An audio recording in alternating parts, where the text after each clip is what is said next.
Hi, I'm Rania Rizar Mujenes from BSBA HR2F, and this is my blog activity for the subject International Business Trade. I research about the General Agreement on Tariffs and Trade, or GATT. But first, let me know what is the meaning of General Agreement on Tariffs and Trade, or GATT, and then after that, we will know the effects on domestic and foreign businesses of the General Agreement on Tariffs and Trade. What is the General Agreement on Tariffs and Trade, or GATT? The General Agreement on Tariffs and Trade was established in 1947 as a legal agreement between many countries aimed at promoting international trade by reducing or eliminating trade barriers such as tariffs, quotas, and subsidies. GATT's primary goal was to ensure a predictable and stable trade environment, fostering economic growth and development worldwide. In 1995, GATT was succeeded by the World Trade Organizations or WTO, which took over its functions and expanded the scope of trade negotiations to include services and intellectual property rights. There are advantages and disadvantages effects on domestic and foreign businesses about the General Agreement on Tariffs and Trade. But first, let us know what are the advantages of this. First advantages of General Agreement on Tariffs and Trade is market access and expansions.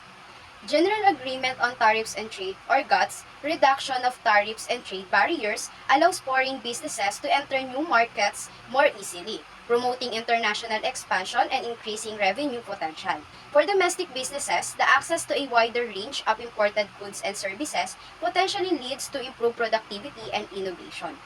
Secondly, is economic growth and development.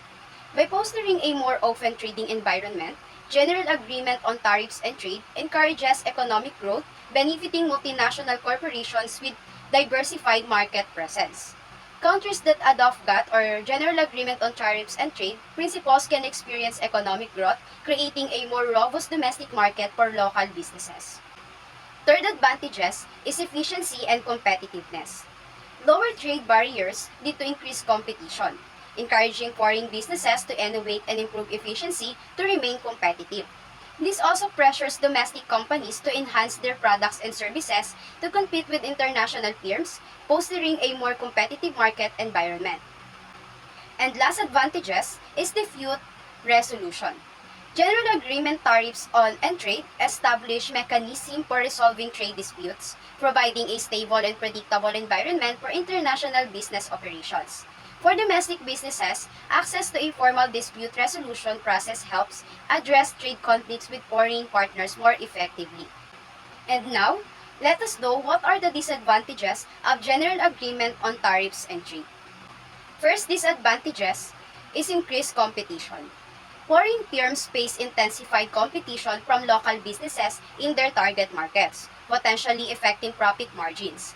For domestic businesses, small and medium-sized enterprises may struggle to compete with larger, more established international companies, leading to potential market share loss. Secondly, is regulatory challenges. Navigating different regulatory environments across various countries can be complex and costly for multinational corporations.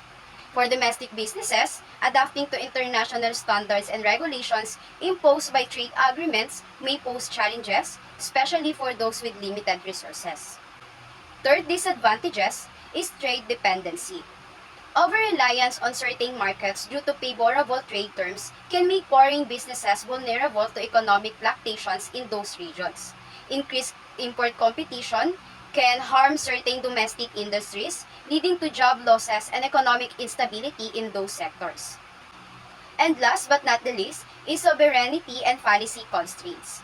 Countries may implement protectionist measures or policies that favor local businesses, affecting the operations of foreign firms. National governments may face constraints in implementing policies to protect local industries, as such measures might conflict with GATT or General Agreement on Trade and WTO principles. That's all for today. Thank you for listening and God bless.